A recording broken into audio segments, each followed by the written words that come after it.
porque yo sí siento que el establecimiento detesta a Petro, es decir, le repugna como persona, le repugna su look, le repugna su forma de hablar, es una cosa clasista y lo he escuchado yo, las cosas que dicen, cuando los argumentos no son sofisticados y cuando no son en público, lo odian.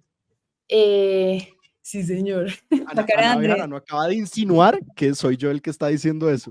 ¡No! Sí, sí, sí, sí.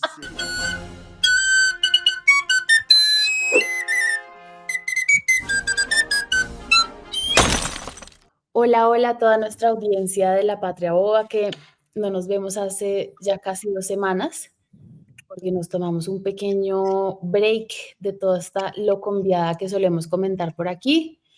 Y Estábamos casi además, no pasó nada en la mitad. casi no pasó nada. Estábamos celebrando la libertad de prensa, que fue el día 3 de mayo. Entonces, un abrazo para todos los periodistas que arriesgan su vida, que hacen periodismo con las uñas en este país y en este continente y en el mundo entero.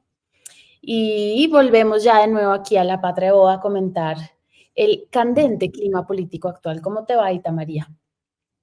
Bien, muchas cosas. También estaba un poquito desconectada, pero cuidando a mi gata, pero ya poniéndome al día con el ajetreado clima político de este país. Así es, Policarpa, la gata de Ita, ha estado enfermita. Entonces le prendemos las velitas para que se mejore. ¿Cómo te ha ido a ti, Andrés Caro? ¿Qué ha pasado? Todo bien, extrañándolas y extrañando este proyecto tan hermoso, tan bello que es la discusión de lo que ocurre en este país. De La Patria Boba. Pues tenemos mucho que comentar. Queríamos entonces hablar el día de hoy de un montón de cosas, pero principalmente pues del tema del golpe blando. Ayer el presidente de la República, nuestro equipo de producción, si nos puede poner el trino, esto ha venido diciendo Petro en otros trinos, pero dijo, ha comenzado el golpe blando, como se lee en este artículo, siempre parcializado de la revista. Pueden ustedes observar que donaciones a partidos tales como las que hizo Queralti al Centro Democrático, pero aquí de sindicatos a Colombia Humana, las vuelven irregulares cuando son permitidas por la ley, y que gastos supuestos después de que termina la campaña electoral son presentados como si fueran dentro de la campaña. Bueno, nuestro presidente, que su fuerte no es la puntuación, ni un gasto en testigos electorales que hagan partidos en cuidar los votos ya depositados es un acto de campaña. Al contrario, es un derecho y una obligación ciudadana. La campaña por ley termina antes del día de elecciones, y cita ahí el artículo de semana. Entonces se refiere el presidente a la apertura de una investigación en el Consejo Nacional Electoral por financiación irregular de su campaña. Y entonces Petro empieza a, digamos, su gran argumento es que a él no lo puede investigar el Consejo Nacional Electoral. Eso es cierto constitucionalmente, ya vamos a hablar de eso, pero pues a su campaña por supuesto que la puede investigar, la tiene que investigar, que son cosas diferentes. Entonces se mueve toda la Colombia Humana, sus funcionarios más vocales, a defenderlo. Gustavo Bolívar también sacó la cara por ahí, entonces dijo Santa Marta en modo constituyente, dice no al golpe blando, así reciben a esta hora a su presidente legitimado en las urnas. Entonces, pues como ya lo habíamos hablado aquí en Patria Boba, cualquier como cosa grupal o manifestación en la que participe el presidente, que haya mucha gente, lo llaman ya constituyente, una expresión del pueblo constituyente. Recuerdan que fue legitimado en las urnas. Y un último argumento que manifiesta Cielo Rusín, que es superintendente de Industria y Comercio. Ella Ana, antes de pasar a lo de Cielo, a mí me gusta algo que dice ahí Gustavo Bolívar, me gusta o no, me llama la atención, que dice lo de legitimado en las urnas. Un presidente no es legitimado en las urnas, lo eligen en una votación, pero no es como que antes ya fuera presidente y lo legitiman las urnas. El proceso mediante el cual se vuelve presidente es la elección, no es de legitimación ni de confirmación, es de creación, pero como tiene esta fantasía histórica, macrohistórica, si piensan que todo va como emergiendo del pueblo constituyente, que legitima procesos históricos, y pues no, es una elección como cualquier otra. O sea, fue una elección como cualquier otra que él ganó, y eso le da la autoridad para ser presidente, los derechos y los deberes de ser presidente, eso no está en duda. Pero es raro cómo están empezando a usar el lenguaje los alfiles petristas. Sí, legitimado en las urnas es extraño, pues ganó en las urnas, se llevó el botín, pero pues no sé qué sí, están tratando de tal vez sobredimensionar ese gesto, ese hecho. Y entonces Cielo Rusinque acude al argumento del lawfare. Ella dice: a quienes consideran que el golpe blando es una hipótesis sin fundamento del presidente, este video les explica en qué consiste esta estrategia sistemática con factores comunes adelantada principalmente contra gobiernos progresistas y detrás de la cual confluyen diversos actores e intereses. Y el video dice así: miren toda esta producción tan espectacular.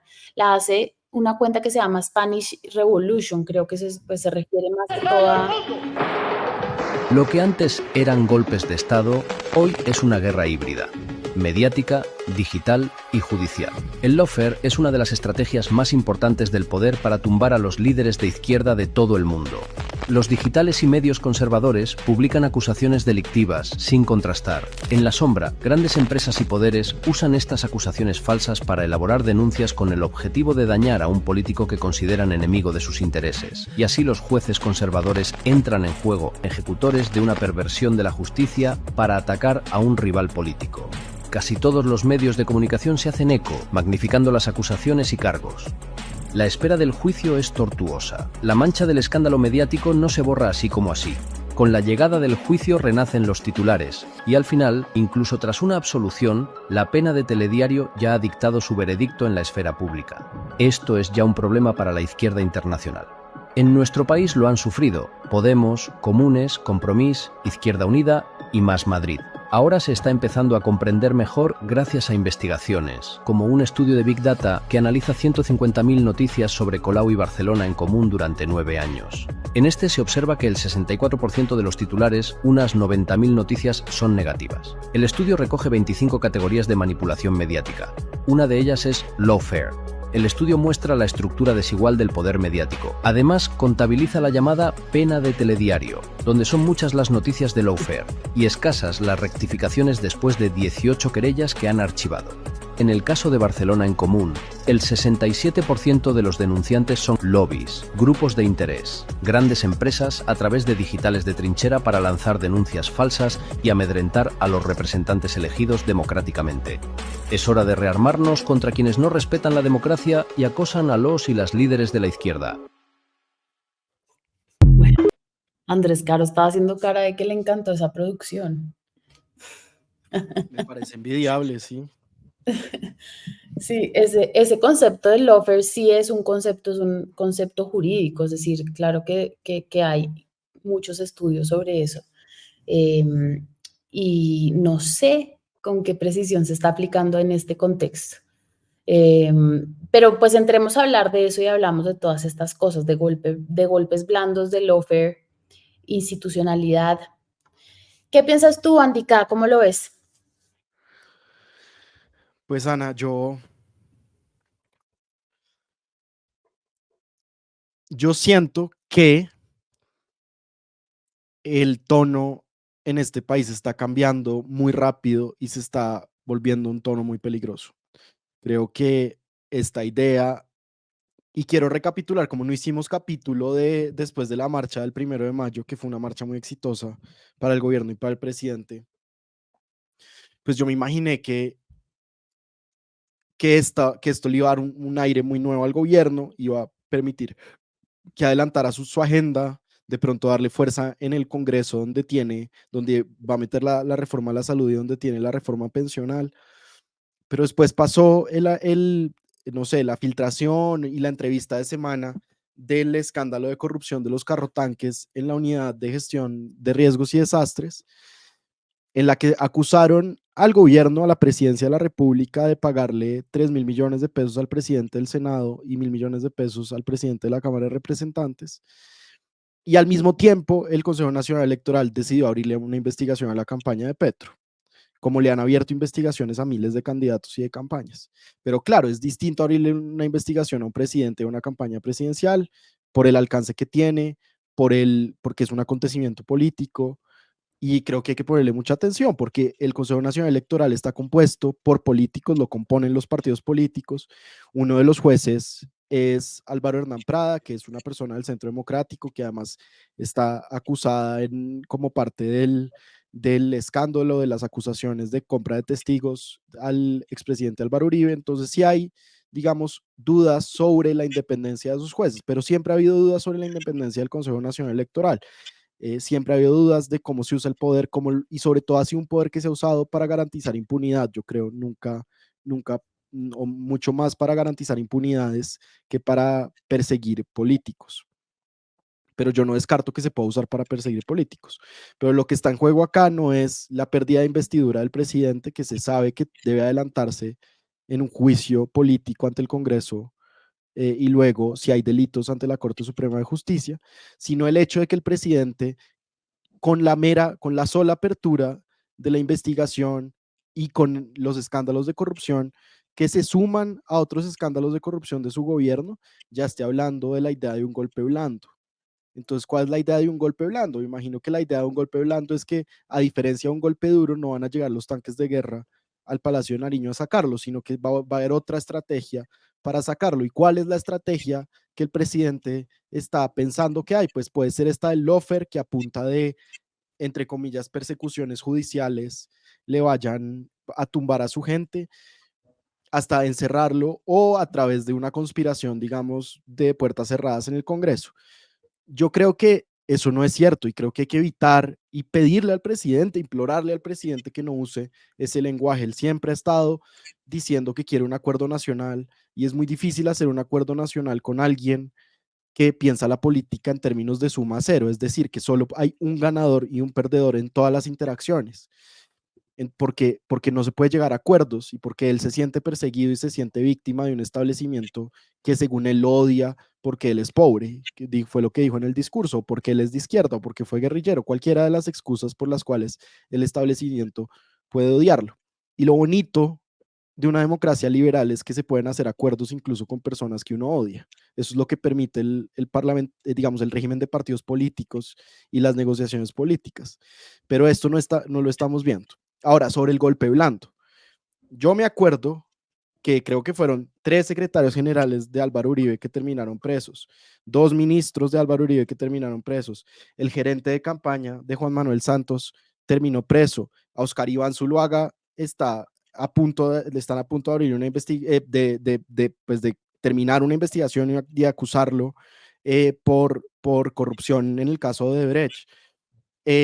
Entonces, Petro se pega del escándalo de la ñoño política o la ñeñe política, como se llame, para decir, es que a Duque le perdonaron cosas que a mí no me están perdonando, pero hay que ver, si uno echa para atrás y ve todo lo que está pasando, pues este país que ha estado gobernado por un establecimiento de derecha o de centro derecha, también le han metido mucha gente presa, ministros, secretarios generales, senadores. Entonces decir que cuando a mí las investigaciones me sirven y las instituciones me sirven, como a Petro en el caso de sus investigaciones, valientes investigaciones contra la parapolítica, ahí sí yo le juego el juego a las instituciones, pero cuando osan investigarme a mí, esto es una persecución porque nunca había un gobierno de izquierda en Colombia y obviamente quieren tumbar un gobierno de izquierda, pues me parece uno falaz, digamos, porque las instituciones en Colombia sí han servido y sí han metido gente a la cárcel de derecha, mucha gente. El gobierno de Uribe terminó con muchos ministros presos, como le encantaba recordarnos a Petro, que decía, el gobierno de Uribe terminó con gente presa. ¿Eso qué significa? Que las instituciones sirvieron, investigaron y juzgaron. Ahora que está pasando algo similar, es decir, que los jueces están investigando la campaña, ciertos delitos que se cometieron durante la campaña y ahora sabemos ciertos delitos que se cometieron en la presidencia de la República, esa es la acusación por parte de los altos dignatarios de la presidencia, pues ahí sí somos víctimas. Entonces, en verdad yo creo que el presidente le hace un favor muy malo a la democracia colombiana, presentándose como víctima, presentándose como la víctima de un golpe blando, cuando lo que debería estar diciendo y haciendo es esculquen todo lo que quieran, si hay culpables, que paguen, y no esta forma de defender en las sombras y de negociar en las sombras con personas que están acusadas de cometer delitos muy graves en un escándalo de corrupción, yo no voy a decir sin parangón o sin comparación en la historia, pero que sí es muy grave y que por lo menos para mí hace perder mucha legitimidad moral desde la cual el presidente ha criticado la corrupción de los demás. Wow, qué organización. Qué organización discursiva podría ser un político, un buen político. ¿Qué piensas tú, Ita? ¿Cómo lo ves? Igual, obviamente es diferente investigar y meter presos a ministros y a toda la gente que Uribe fue como haciendo saltar del barco, que a un presidente que igual tampoco es lo que está ahorita en riesgo, ¿no? Pero son cosas diferentes en todo caso. ¿Tú cómo lo ves, Ita? Eso fue más que un comentario, tengo una disertación. Tesis doctoral. Ya, yo no vuelvo a hablar hoy, yo ya. No, mentira. Mentiras, porque en los comentarios dicen que yo te ataco. Y no. Pero es que, ¿saben qué? Yo creo que la gente en Colombia está tan poco acostumbrada de verdad a hablar con alguien con el que no están de acuerdo, que sienten que cualquier intercambio es agresión. Sí. Y creo que lejos de eso. Pero ¿tú cómo lo ves, Ita? A ver, yo sí creo que ha habido un establecimiento que ha odiado, ha torturado al presidente Petro y que sigue odiando lo que representa y que sigue odiando a una izquierda política y que sí lo ha odiado y lo odia por esas razones que él denuncia. Yo no creo que sea una persona que se esté victimizando porque sí, yo creo que hay muchas razones de peso históricas para sostener eso. Ahora, que todos estos señalamientos quepan dentro de la sombrilla del golpe blando, quizás no. Yo creo que todavía no lo veo como un golpe blando, como si se ha visto en otros gobiernos en Latinoamérica y sí en otros gobiernos de izquierda en Latinoamérica. Y bueno, y está el caso que menciona el video de España también, donde ha sido muy evidente. Sí creo que hay evidentes intentos por desestabilizar, por deslegitimar. No digo que todas las acusaciones sean esto, creo que hay acusaciones que se tienen que investigar, por supuesto. Entonces, no me parece que sea un loquito disvariando diciendo me quieren tumbar, o sea, no, sí, si hay gente que quiere tumbarlo. No creo que sea una posibilidad realista que llegue a pasar. Y sí creo que de alguna manera la discusión o las narrativas se diluyen mucho en esa defensa, ¿no? En ponerlo todo en términos de nos quieren tumbar. No creo que te quieran tumbar, Gustavo Francisco, creo que no te quieren dejar gobernar, que es otra cosa. Y de alguna manera, entrando en este juego, se está perdiendo, no creo que gobernabilidad, pero sí la posibilidad de hacer muchas cosas. No sé, un ejemplo de esto puede ser incluso la medida reciente de la Corte Constitucional de declarar inexequible la ley que creó el Ministerio de Igualdad. ¿Quiénes demandaron esto? Las representantes de derecha, la magistrada ponente fue Paola Meneses. ¿Qué quiere decir esto? ¿Que se va a caer el Ministerio de Igualdad? No, que tiene 2 años para subsanar unos errores de fondo que señala la Corte, que se tienen que subsanar, porque si lo señala la Corte, pues ahí hay problemas. Pero ¿qué va a pasar ahí?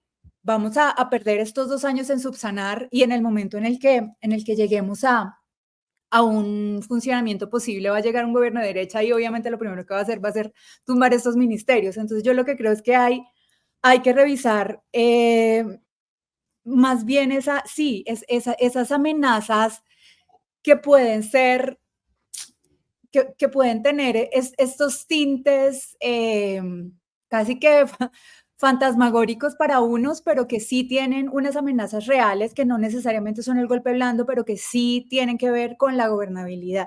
Entonces yo creo que o como yo lo veo, va más hacia allá. Hay una oposición muy fuerte sí hay unos odios y sí hay un establecimiento contra todo lo que representa Petro, que estos sean y que lo estén atacando con lawfare, no creo que sea, creo que sí hay una clara intención de impedir la gobernabilidad.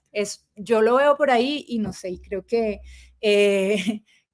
que Gustavo Bolívar y Cielo Rusinque pues no representan absolutamente nada bueno de la izquierda ni del proyecto político tampoco. Me parece que son personas muy desafortunadas, entre varias personas desafortunadas que están aconsejando en este gobierno, y creo que eso también tiene que ver con que quizás la respuesta o la narrativa que elige el gobierno pues sea una que entra en el juego. Es que me parece que sobre todo cae en el juego y pierde posibilidades de acción. No sé si me enredé en mi disertación respuesta, pero... También fue una disertación, pero a Andica le pica la silla. ¿Qué pasó? No, yo quiero responder ahí, estaba tomando notas. Este es el secreto de organizar una intervención para mí. Yo no estoy diciendo que el establecimiento no lo odie, probablemente sí lo odia, como él odia al establecimiento, y yo creo que eso no debería asustarnos. Eso es la política, y esto es una política dura, este es un juego político duro en el que los discursos son pesados. O sea, Petro no, así como el establecimiento no, algunas personas del establecimiento no dudan en llamar a Petro un guerrillero, terrorista, asesino, como lo hemos visto y lo hemos oído. Petro no duda en decir que son paramilitares y comprados por el paramilitarismo, digamos. O sea, el debate público en Colombia es un debate fuerte, y es un debate fuerte que él conoce muy bien. Yo lo que estoy diciendo es que eso no nos debería importar, eso debería dejar de importarnos, porque en verdad en la práctica eso no importa, porque sabemos que se sientan unos con otros. Yo quería responder a lo que Ita decía del no lo están dejando gobernar. Yo siento que para Petro el gobierno y la presidencia de la República es eminentemente retórico. Es retórico y simbólico, en el sentido de que creo que el gran éxito de su presidencia es su poder simbólico, es tener personas que nunca antes habían podido llegar a cargos de poder, es poder ir a regiones que nunca habían visto un presidente, cosas así. Pero a la hora del gobierno, yo no me atrevería a decir que el establecimiento no lo está dejando gobernar, y el ejemplo perfecto es el de la Corte Constitucional. Si uno quiere decir que la Corte Constitucional y la doctora Meneses es la voz del establecimiento, pues lo que le están diciendo es, lo vamos a dejar gobernar, no le vamos a tumbar el ministerio desde mañana, tiene 2 años, puede seguir ejerciendo como ministra y seguir teniendo sus viceministerios y seguir ejecutando plata, pero tiene 2 años para subsanar un vicio que debió haber subsanado en el trámite, que es la viabilidad fiscal, que no tiene viabilidad fiscal, y así se caen muchas leyes, se han caído leyes antes y se está cayendo esta ley. Entonces, y el gran ejemplo de que lo están dejando gobernar, pero que con su gobierno no está haciendo las cosas que prometió, pues perdón, pero voy a caer en la caricatura, y es el escándalo de corrupción en el que estamos. Es que es un escándalo de corrupción por agua en La Guajira. O sea, esto parece un chiste, pero el gobierno del agua, de la vida, de las zonas excluidas, sabemos ya que está botando la plata. Ahora hay acusaciones de que se la estaba robando para comprar al Congreso, y qué plata se estaba robando para eso. La plata de los carrotanques que iban a llevar agua a las zonas más retiradas y alejadas de Colombia, del centro, a las poblaciones indígenas, a los niños, las niñas y todas las personas por las que este señor dice que está gobernando. Entonces, y ese contrato no dependía ni del establecimiento, ni de Postobón, ni de los ricos de siempre, ni de nada. Eso fue un contrato que hicieron en el gobierno de Gustavo Petro, y que lo hicieron mal, que lo hicieron chambonamente, del que se perdió mucha plata, y que ahora hay acusaciones. No voy a decir que se comprobó, pero hay acusaciones de corrupción muy graves. Entonces, yo creo que hay que ser serios y decir, ¿en verdad no lo están dejando gobernar, o usted no está gobernando, y cuando gobierna lo hace mal? Yo creo que sí, claro, es fundamental que se atiendan estas denuncias, y lo decía ahora, no creo que todos los señalamientos que están en curso sean simplemente ataques de la derecha, perdón, para impedir un gobierno de izquierda o para tumbarlo. No lo creo. Creo que hay unos que se tienen que atender, hay unos señalamientos muy serios que se tienen que atender y están siendo atendidos. Me parece que la respuesta de Petro a este escándalo particular de corrupción que señalas de los carrotanques de La Guajira fue la correcta y que el tema está siendo investigado en curso. Pero al margen de esto, hay una oposición a la que evidentemente le interesa que este gobierno no avance en sus reformas porque se opone a sus reformas, que no avance en sus planes, en su proyecto político, porque está en completa oposición a sus intereses particulares también. Y ahí sí creo que hay una intención evidente y no estoy diciendo que, y no estoy diciendo que sea, qué cosa tan rara, ¿no? Pues obviamente la oposición se opone y muchas de estas acciones van encaminadas precisamente a atajar y esto pues tiene todo que ver con la gobernabilidad, tiene todo que ver. Lo que yo creo es que esta narrativa del presidente, que yo entiendo en gran parte hacia un entorpecimiento de la gobernabilidad que no es equivalente a desestimar todas las acusaciones y señalamientos que se están haciendo, se está diluyendo ahí y se está diluyendo y sobre todo está perdiendo tiempo muy valioso, y esto lo hemos hablado en muchos otros capítulos, perdiendo tiempo valioso para, no solamente para hacer los cambios que se tienen que hacer, que creo que se ha avanzado en cosas bien importantes, sí, en el campo, en la última reunión que tuvo con las EPS, después de la marcha en la que supuestamente las EPS marchaban contra Petro, pero sí se está dejando un hueco tremendo para que calen, por un lado, estas narrativas y por otro lado, la capitalización política de la derecha, porque de nuevo seguimos atajando de buena forma, mala forma, me parece que nuevamente comunicativa y narrativamente de una pésima forma, y no hay un liderazgo claro ni liderazgos claros de la izquierda para en algún momento tomar el relevo y darle continuidad a un proyecto que no ha podido avanzar a la velocidad que pues que muchos esperarían. Tampoco creo que sea sorpresa que no se estén pudiendo hacer todas las reformas, tampoco creo que sea sorpresa que no haya una gobernabilidad idónea, por decirlo así. Esto también se sabía desde campaña y esto también se sabía desde el momento en el que Petro fue elegido pues con las votaciones que hubo, con las oposiciones que hubo. No era pues llegar y cambiarlo todo. El gobierno del cambio sí es un proyecto político importante en el que muchas personas creemos, pero son unos cambios estructurales y requieren unas reformas pues muy complejas para las que quizás todavía el país no está listo o quizás las reformas todavía necesitan otra vuelta. Algunas se están logrando, la pensional,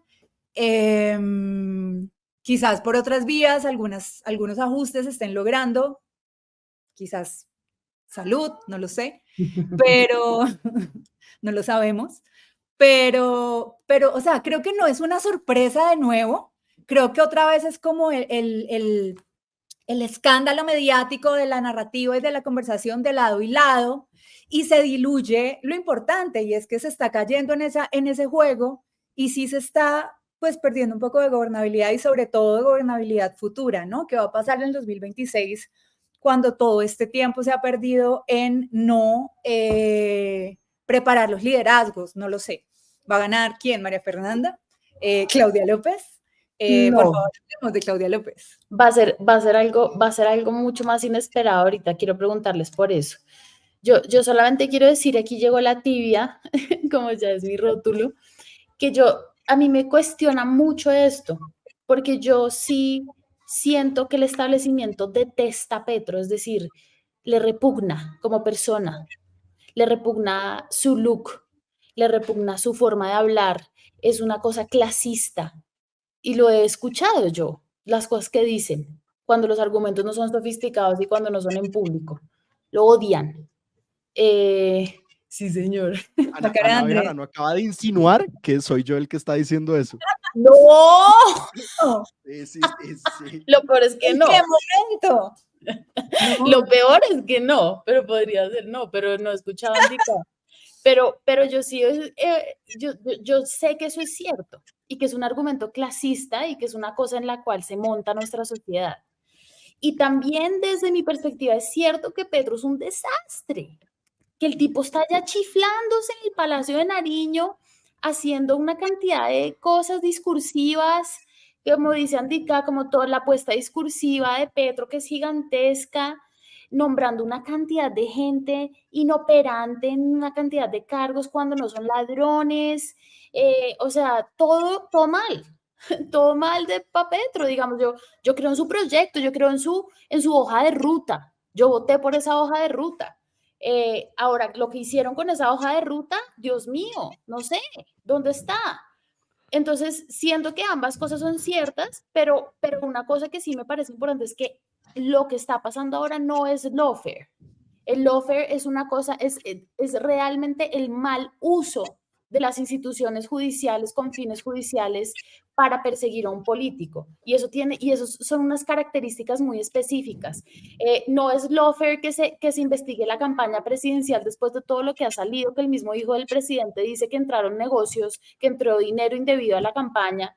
Pues claro que tienen que investigarlo. Eso no es lawfare.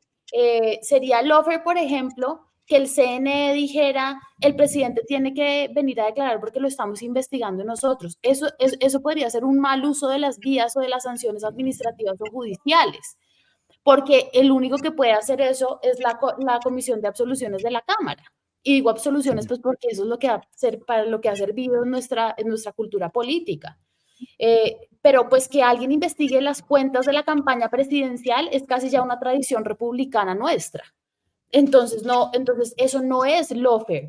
No es lawfare que la Corte Constitucional tumbe una ley por vicios de trámite, incluso si lo hace la magistrada de Duque, Paola Meneses. No he leído la sentencia, pero si la sentencia es una sentencia que dice hubo un vicio en el trámite de esta ley, pues ese es el deber de la Corte Constitucional. El lawfare también es el abuso de las vías judiciales para cometer abusos en términos políticos. No es solamente el uso de una vía institucional judicial para que se cometa un abuso político, tiene que ser ambas cosas, porque o si no, empezamos a gritar lawfare cada vez que se usan las instituciones y cada vez que opera el Estado de Derecho y el sistema de frenos y contrapesos. Y eso me parece muy peligroso. No le voy a eso a ningún discurso de la izquierda o del progresismo, ni el argentino, ni el español, ni el colombiano. Vamos a usar las instituciones. Es que ser de izquierda y llegar al poder no es como la carta blanca, como para que ahora vamos a gobernar diferente. No, señor, llegas al Estado, diriges el Estado con base en las formas del Estado y las que están en la Constitución. Eso creo yo en mi tibieza. Y quería entonces preguntarles por dos cosas que han pasado además en torno a todo esto y están muy unidas, que es la presencia de Claudia López. Quiero que hablemos primero de ella y todo lo que está pasando en el Partido Verde. La exalcaldesa de Bogotá está haciendo un año sabático en Harvard, todo muy sofistiqué, la señora está allá haciendo lo que hacen muchos políticos me retiro para estudiar, para después venir a lanzarse. Pero anuncia que sale del Partido Verde, que sigue los pasos de Mocus y sale del Partido Verde por cuenta de estos escándalos y un poco implosiona, como que implosiona el Partido Verde, o simplemente nos damos cuenta pues que es un partido tradicional más, dirigido además por un señor que es un político tradicional más. ¿Y esto qué significa también para el panorama político actual y para el futuro? Y después quiero preguntarles por Vicky Dávila, hace parte también pues del trino inicial que leí del presidente de la República. ¿Cómo ves tú a Claudia, Andrés Caro? Pues yo primero quisiera hablar del Partido Verde, porque el Partido Verde ha sido como un gran experimento colombiano en engaño público. El Partido Verde siempre ha sido una fachada, digamos, o ha tenido un doble juego, siempre. El Partido Verde nace de unas disidencias del movimiento del M-19, no disidencias de la guerrilla, sino del movimiento político que vino después, liderado por Carlos Ramón González, el hoy director de inteligencia de Colombia, o sea, la persona Qué pánico.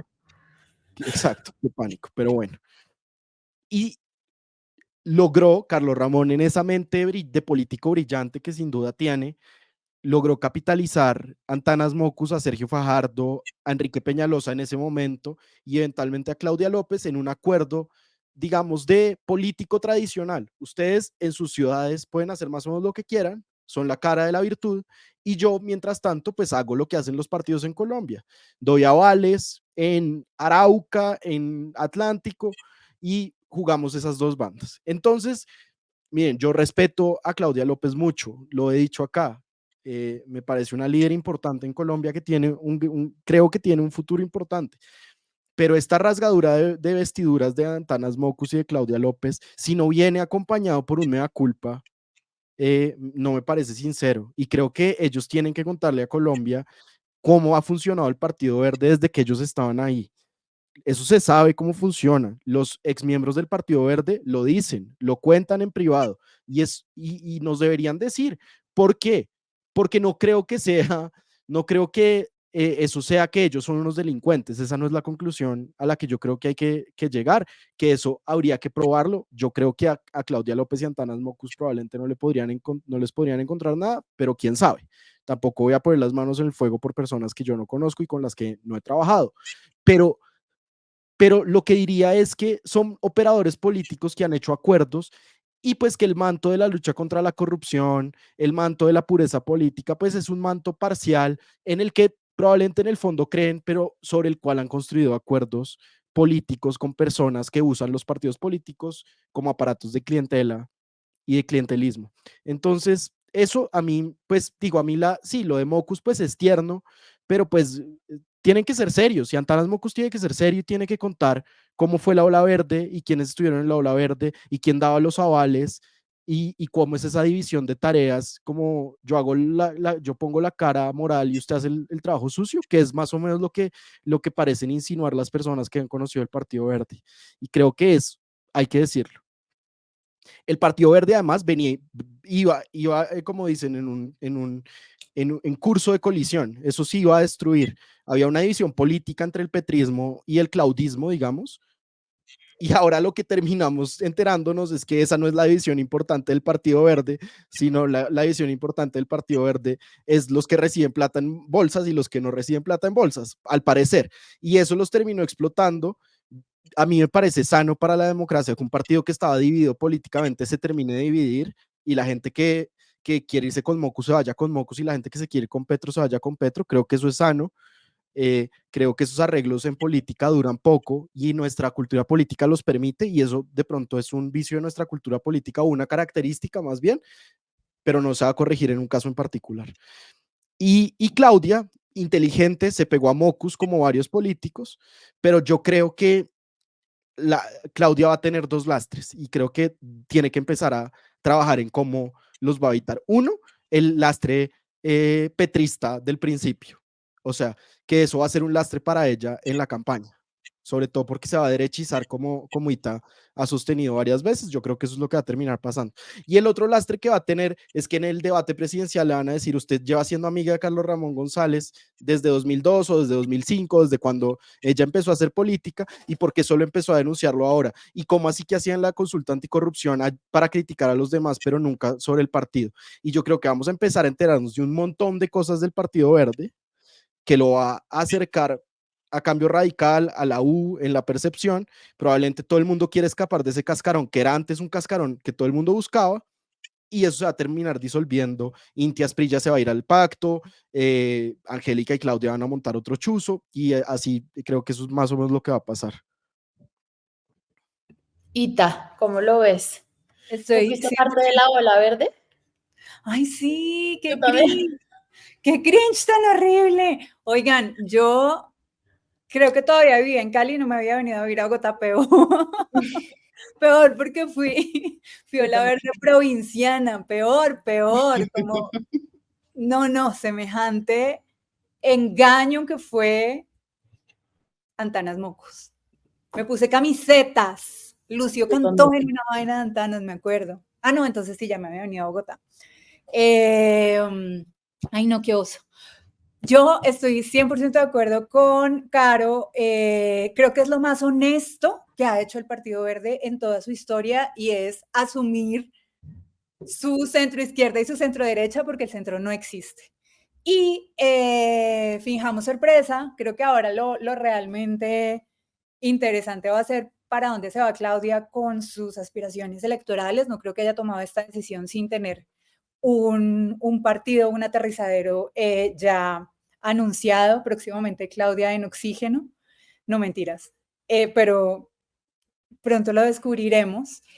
Y pues nada, me parece cero sorprendente, pero sí me parece un poco cínico es el pedestal moral desde el que todavía hacen estos anuncios y predican una coherencia que creo que ya absolutamente nadie les cree. Cuando todo el mundo vio a Fajardo pedirle cacao a Rodolfo en segunda vuelta, cuando creo que muchas personas, así como, así como dijo Ana ahora, y no estoy hablando de Caro, vimos a personas de ese partido realmente poner en una balanza por igual a Petro y a Rodolfo, dependiendo de quién les ofreciera más y dependiendo de qué cargos les estaban ofreciendo para asumir una postura en segunda vuelta y votar. Entonces me parece que tienen absolutamente ninguna autoridad moral para venir a hablar de rechazo a la corrupción ni nada que ver. Y pues nada, creo que en esto estamos de acuerdo o estamos claros, porque es que en el tema anterior siento que me enfardé un poco, perdón, mi capítulo más tibio, pero todavía no veo el lawfare tan claro. Puede ser que más adelante lo vea, pero ahorita no lo estoy viendo. Pero yo quiero decir una cosa, me parece importante que las voces públicas que se reconocen de izquierda o que, digamos, la gente identifica como petristas, y ya dijo que no es petrista, sino que pues creyó en ese proyecto, etcétera, pero pues que te reconocen como una mujer de izquierda pueda decir, pues yo no veo el lawfare y enfrentar lo que eso, o cualquier opinión, si me entiendes, lo que eso conduzca. Porque si estamos viendo unas corrientes de pensamiento, unas cosas, de verdad, una incapacidad de discernir la realidad, que yo sé que son las redes sociales y que esa no es la realidad de las cosas, pero pues va uno y ve en discusiones en persona y la gente también piensa eso. Entonces me parece bien que lo digas, no, si no lo ves, pues no lo ves y cuando lo veas lo dirás, como que cuál es el... Absolutamente sí. Pero yo creo que hay un tema aquí, no solo en Colombia, hay un tema político general que es un apasionarse por las personas más allá de por los proyectos que es muy problemático porque todo el mundo la caga, la gente es gente. Y ya de entrada una persona que tenga aspiraciones políticas a mí me parece una persona de la que hay que desconfiar. Muy cuestionable. Yo no podría vivir con un político, me parece demasiado problemático como persona, pero ya entrados en un estado como el que tenemos y en un juego político, pues hay que apostar por los proyectos y por las apuestas y entender que esos proyectos y esas apuestas pues son ejecutados por personas y por personas que la cagan y que se equivocan y que pueden tener vicios y que pueden ser corruptas. Y creo que esa es la importancia también de separar las personas de las apuestas y de los proyectos. Claro que voté por Petro y volvería a votar por Petro, seguramente, pero pues esto que le dio mi voto para ejecutar este proyecto político, no un respaldo incondicional a todas sus decisiones, ni mensajes, ni pronunciamientos. Estoy de acuerdo con muchas cosas, estoy en desacuerdo con muchas otras cosas. Creo que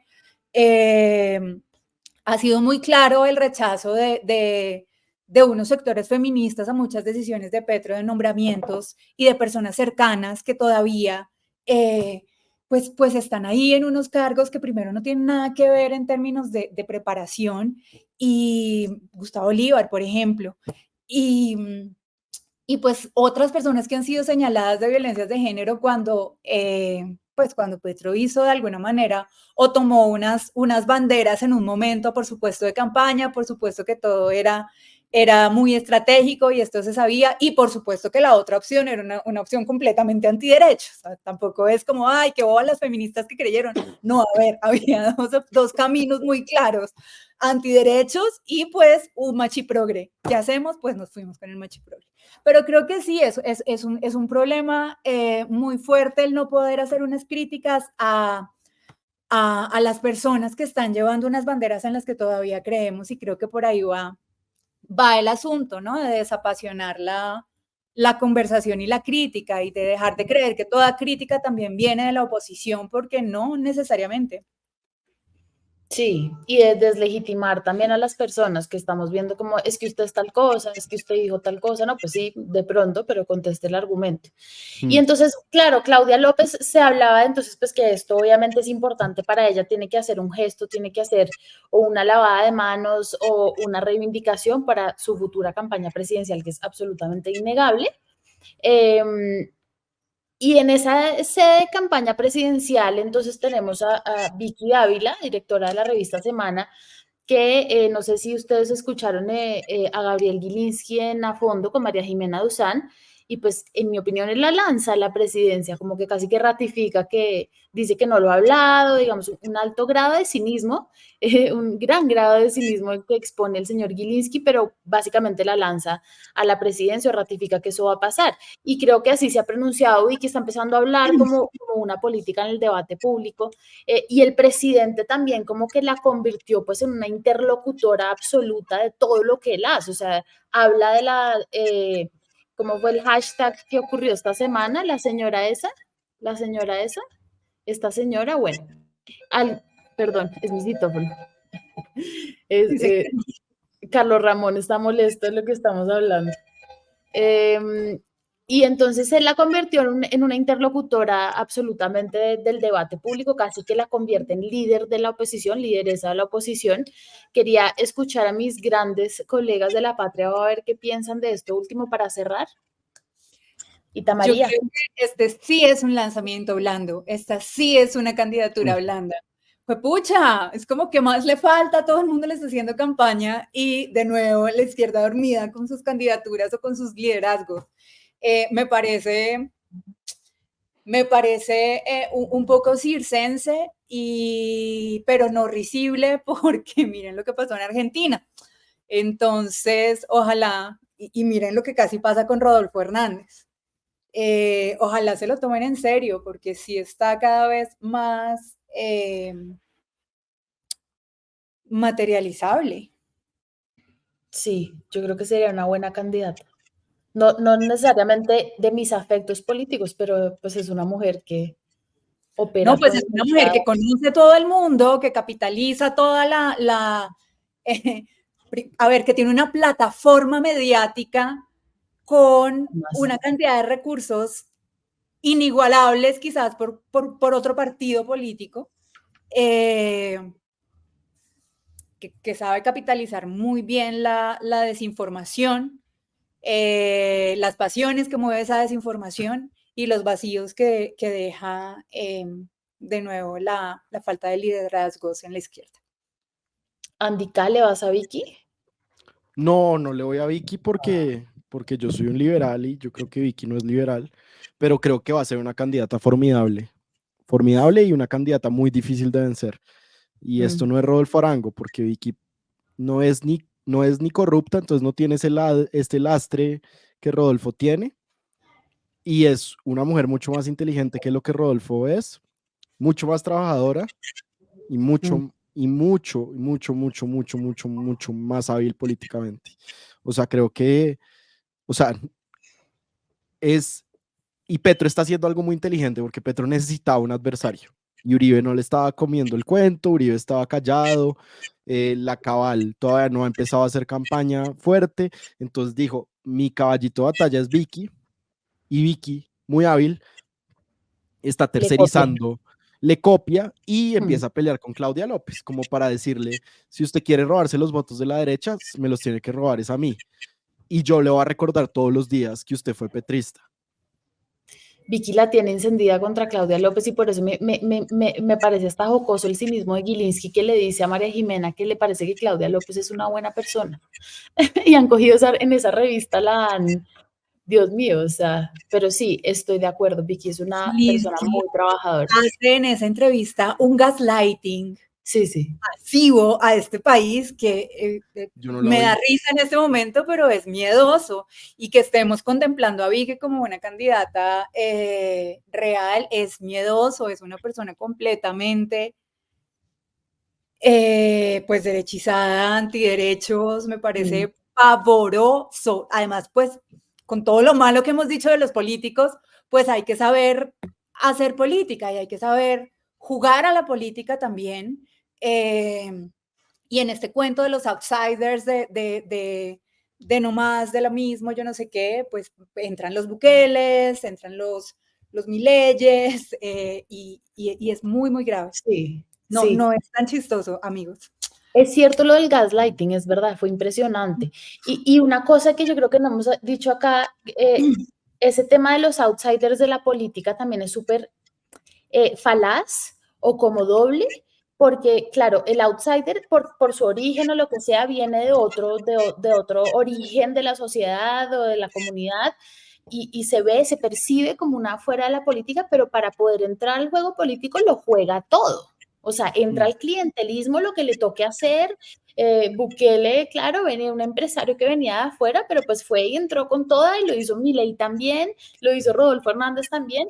Digamos, el que entre en ese juego desde afuera no es que entra diciendo vengo aquí con mi túnica papal, que no voy a dar un peso, que era un poco la promesa de Mocus en la que caímos Cita y yo en nuestros años de juventud. Voy a buscar una foto suda de No, yo Yoko. también. Yo también la tengo. Wow. La camiseta verde y el girasol. Y toda mi familia. Ay, no. Pero yo creo que esta discusión además sirve para entender como dos cosas del sistema político colombiano, y es, pues en verdad, la financiación de las campañas siempre está mal porque los topes son bajitos, porque hay muchas formas de apoyar campañas desde afuera y eso hay que repensarlo. Claro, una vez existen las leyes, quien las viola pues está cometiendo algo ilegal. Yo no estoy diciendo que no, pero me parece ingenuo pensar que las campañas no lo hacen. Y por eso es tan importante pensar las leyes de alguna manera, no con el deseo, sino como en la práctica. Hay que, las campañas hay que financiarlas, ya sea con plata pública o con plata privada, y hay que saber qué tipo de plata. Y lo otro es el tema del clientelismo, que es el escándalo de corrupción ahora, pues un clientelismo muy grosero que ya es en efectivo y no compuestos. Pero pues o sea, el problema de fondo es que en verdad seguimos creyendo que hay políticos que no juegan ese juego y cuando llegan les toca jugarlo, porque es una característica del sistema, y yo creo que lo que hay que empezar a hacer es ver cómo se corrige sin idealismo romántico, sino, oye, el clientelismo ocurre, ¿cómo vamos a hacer para que ocurra cada vez menos? O sea, esto suena un poco la turballada esa de ir reduciendo la corrupción, de reducir la corrupción a, como, yo no sé cómo es la frase, pero proporciones. Pero pues en verdad el político que diga que va a acabar con la corrupción, si votan por él, pues si quiere pasar leyes en el Congreso, ya sabemos lo que él tiene que hacer. Y hay que crear un modelo también de discusión pública en el que el clientelismo llegue como algo que puede ser criticado, pero no como una cosa que se va a resolver de un día para otro, porque eso es muy ingenuo, y caer en ingenuidades en política pues es muy mal, porque no conduce a ninguna parte, sino a que uno se termina mordiendo la cola, que es un poco lo que le pasó a Antanas Mocus una vez descubiertos todas estas cosas del Partido Verde. Pero sí, bueno, como el idealismo, como el deber ser. Yo creo que desde la sociedad civil sí está bien que uno propenda como por corrupción cero y como un ocultamiento y una llamada de cuentas fuerte, y pues que después sabemos que pasa otra cosa y tenemos unos estándares, pues como que aceptamos eso, pero yo creo que debemos aspirar sí a algo que suena casi romántico, perdonita. No, y yo creo también que hay que entender que aquí hay un establecimiento o unas estructuras políticas que llevan mucho tiempo y muchos periodos y muchos gobiernos funcionando atornilladas a las entidades, a las regiones, en todas partes. Esto es un entramado muy profundo social en el que todos los políticos de alguna manera entran a jugar en campaña, ¿no? Entonces hay alianzas, ¿qué hay detrás de estas alianzas? ¿Qué hay detrás de estas alianzas con pastores, con gente que nada que ver con los proyectos? Pues obviamente está esto, y cuando estas personas llegan al poder, pues también, ¿no? Es como, bueno, entonces toda la institución y toda la entidad se renueva con gente de esta puesta y de este partido. No, Sí, esto sí. está completamente cooptado por una historia muy, muy viciada, y pues no sé hasta qué punto, claro, entender que se entra en eso o a lucharlo o a ser parte, no sé si estoy lista para asumir eso. No, Lo que no. sí tengo muy claro, no, pero estoy de acuerdo en que es algo que se tiene que poner sobre la mesa y desidealizar, sin que esto quiera decir que no se critique y no se propenda porque deje de pasar. Lo que sí creo es que en esta idealización que hay de los políticos, no de la política, o también, pero no de los proyectos, mucha gente piensa o espera que el político o la persona que encabeza el proyecto político sea impoluta y perfecta, como, no sé, como escogiendo a una pareja. Y pues no, ahí sí me parece complicado. Nos toca, creo que una forma de madurez política es, no sé, entender, separar un poquito eso y entender todo lo que implica hacer política en este país. Y yo siento que obviamente hay que aspirar a corrupción cero e incluso a clientelismo cero. Y creo que el clientelismo y la corrupción no son sinónimos, pero sí son muy cercanos, en el sentido de que son fenómenos que en Colombia van de la mano por lo general. Y yo siento que eso se debe a dos fenómenos muy particulares del Estado colombiano, que es que ha llegado a las regiones a través de mecanismos de clientelismo. Y el otro problema es el empleo público. Mucha gente depende del empleo público. En gran medida, la principal tarea del Estado colombiano es emplear personas, no hacer carreteras, sino darle trabajo a personas. Yo creo que es el mecanismo multiplicador keynesiano del Estado colombiano por excelencia, pagar sueldos. Y es muy triste que para uno tener su trabajo tenga que tener un padrino. Y eso pasa o una madrina en muchas entidades. Y obviamente que hay que luchar contra eso. A lo que me refiero es, pues en un sistema que sabemos que funciona así, es muy poco probable que alguien que diga, una bandera que sea acabar con el clientelismo en 4 años, es una bandera muy poco factible. Y creo que hay que, también las opiniones y las propuestas de los políticos hay que medirlas con factibilidad.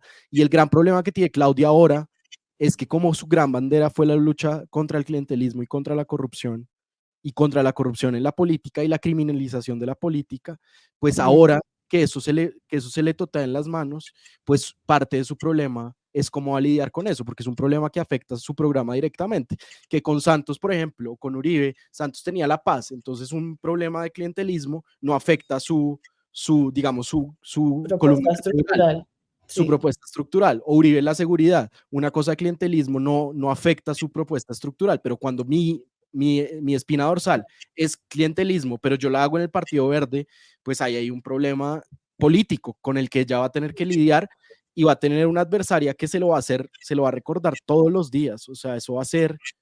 Se lo está recordando todos los días. Uy, no, Sí. qué pereza de elecciones las que se nos vienen. Pero de mujeres, señora, por fin. No, pero ¿a qué costo? ¿A qué costo? Gracias, feminismo. No garantiza nada. Quítenos el voto, no, mentira.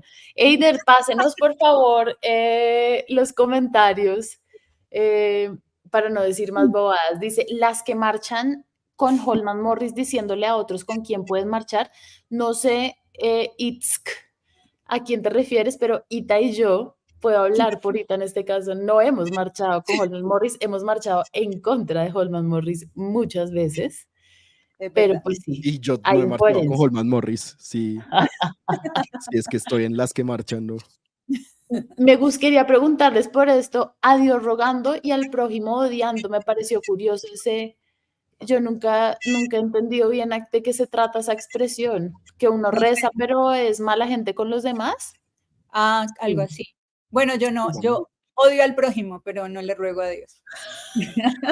Yo ruego también, pero no a Dios, a los astros tal vez. Buenas tardes, les deseo 45.000 capítulos más, igual a cada uno en sus proyectos individuales. Ay, John Ricardo Wilches, Medellín, muchas gracias. Ojalá sí, 45.000 es bastante.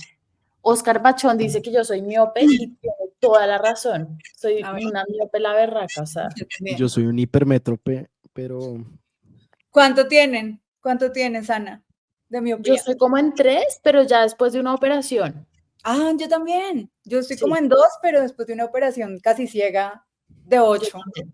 Yo también. Sí, Oscar, soy miope y tengo astigmatismo como un berraco. ¿Qué más dijo la gente? ¿qué más? ¿Qué otro comentario tenemos? Eider, no nos abandones. No No hay más. más. Será. Oigan, ¿Eso era todo? Yo pensé que había más. Dijeron más la cosas. verdad hay muchos comentarios en Hay los muchos. capítulos, pero pues no alcanzamos a pasarlos todos, pero hay muchísimos y son muy divertidos. Sí, muchas gracias por vernos, por comentarnos, por seguirnos. Vamos a estar viniendo más puntualmente. Nos tomamos un pequeño break de una semana, pero gracias por sintonizar. Suscríbanse a La Patria Boba para tratar de entender, desenmarañar este país juntos y juntas. Y nos vemos en una semana. Chao. En verdad, Chao. si nos sirven, que se suscriban. O sea, todos los youtubers dicen eso, pero sí es útil para nosotros. Sí, háganlo, por favor. Nos Sí. vemos. Chao, colegas.